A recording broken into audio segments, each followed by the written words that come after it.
everyone, it is December 29th, and with only a few more days until the new year, I thought I would sit down and have a little tea chat with you guys. This is a sit down video, but we're gonna be pretty casual. I'm in my robe. I'm ready to talk about how I did in 2018 with my goals. If you guys remember my 2018 goals video, my general theme for the year was simplicity, positivity, and loving myself. And I would say that on an overall basis, I did pretty well with this general theme.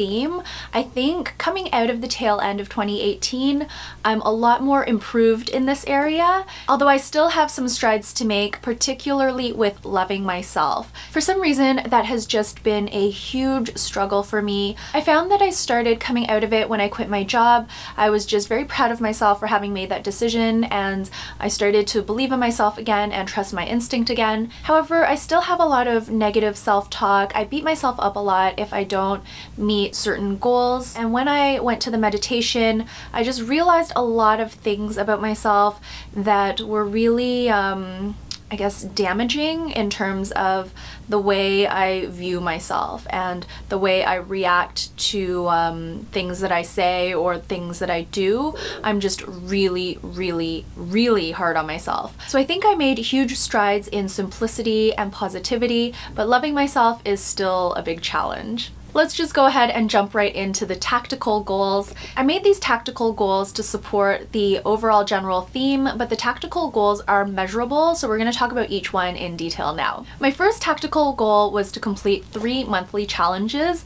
I have been loving monthly challenges to nudge my behavior, and I find that over the years these have really worked to change my mindset and to get me to a place where I'm a lot happier and more fulfilled by simple things. 2018 has become kind of a blur for me, and I can't remember if I made it to 3 challenges. I know for sure that I did 2 though, and both of them came in November. First is of course the Eat at Home challenge. I vlogged every day in the month of November, although I didn't post every day. The Eat at Home challenge is pretty easy for me now, especially now that I no longer work full-time. I have a lot more time and energy to cook different things, but beyond that, I find that my family and friends now know that I do this challenge, so they are very accommodating. A few of them even try to do the challenge with me, so that is super exciting. I really tried to raise the bar a little bit with this Eat at Home challenge, and I think I was pretty successful. The other monthly challenge I completed was one that my friend actually inspired me to do. She challenged me to do a minute of plank every single day for a month.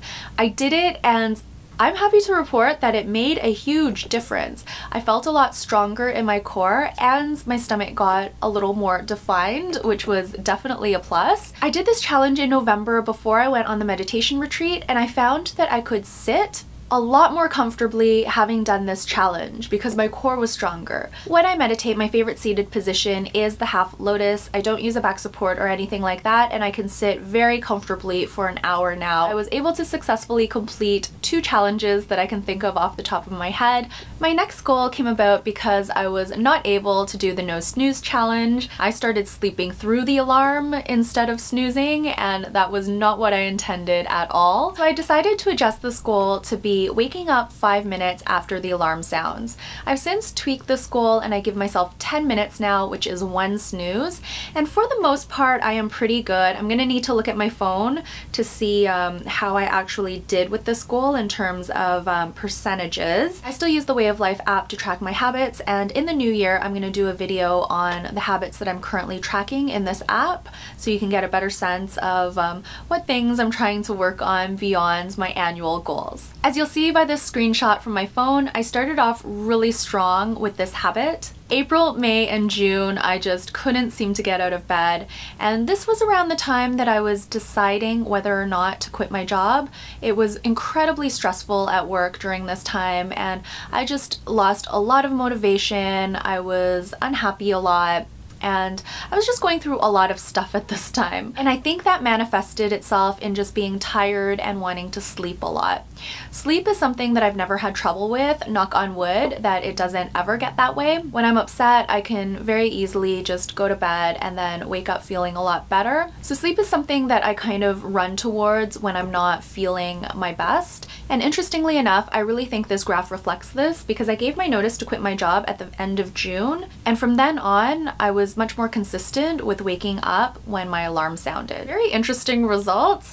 Not something that I planned for, but looking back, there's definitely an explanation for the way things turned out. My third goal was to give therapy a try. So this was finding a psychologist and going for some therapy sessions. I did not meet this goal, although I had every intention to do so. My coworker and I actually found a therapist online, and we both wanted to give her a try. It takes me a really long time to develop trust in someone, even a professional. So I hemmed and hawed for a little bit, and my friend ended up going to the psychologist and testing the waters. It ended up that she didn't have a good experience, but she still encouraged me to go and give her a try. But based on her feedback, I didn't really think it would be the right fit for me. At this time, I had already given my notice to quit my job, so I was in a much healthier state mentally, and I didn't really have the incentive or motivation to go through the work of finding a therapist. I may still try therapy in the future, but for now, I'm going to pen this goal. It's not going to be a focus of mine in 2019.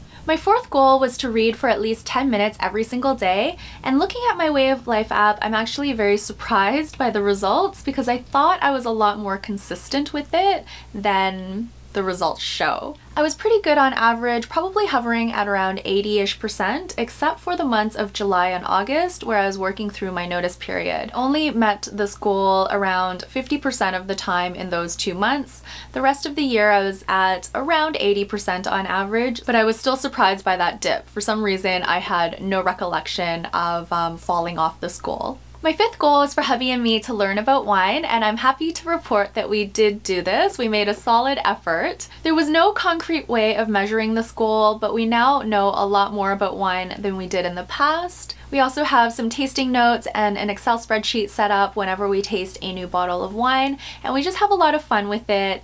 We're not experts by any means, of course, but I would still say we are wine enthusiasts, although we don't drink every day anymore. My sixth goal was to do strength training at least twice a week for a minimum of 10 minutes per session, and I was very bad at this. I started off pretty strong in January and February. I was actually at 100%, but then things just started going downhill with the ultimate dip of 0% in June and July. I was all over the place with this goal, and even though I know it's good for me and I know I love yoga and I know I'm getting older and I need to build up the strength, and I thought I really wanted to prioritize this in 2018, it just didn't end up being a priority for me. For whatever reason, I was just able to talk myself out of it a lot, but this will be something that I'm going to work towards in 2019. This goal will make a reappearance. My seventh goal related to my annual savings target. Lo and behold, even though I received my last full-time paycheck in August, I was able to meet my annual savings goal because I started reducing expenses much earlier than August, and I ended off the year really strong in terms of being under my budget. I'm very pleased with myself for that, especially since next year I won't have a savings goal because I won't have that much income. But we'll talk about next year in a separate video. My last goal was to try everything on before purchasing. So this is clothing, accessories, handbags, shoes, and the like. And this goal was meant to curb my online shopping habit, especially with YesStyle, Zara, and occasionally Aritzia. I was very successful in this goal, so successful that I hardly bought anything in 2018. 2018 was almost an accidental no-buy year for me in those categories. Although at the beginning of the year I did say I wanted to see how long I could go without buying anything at all in those categories. Shopping just isn't really a priority for me anymore. It's not something that I'm very interested in. However, I find that I am stocking up on groceries a lot. I'm almost buying too much in terms of food. That is something I'm going to be working on, but I'll let you know the details in my 2019 goals video. That is it for my 2018 goals update. I will be back very soon with my 2019 goals. Thank you guys so much for watching this video. I will see you very soon in another one. Until then, please take care and bye for now.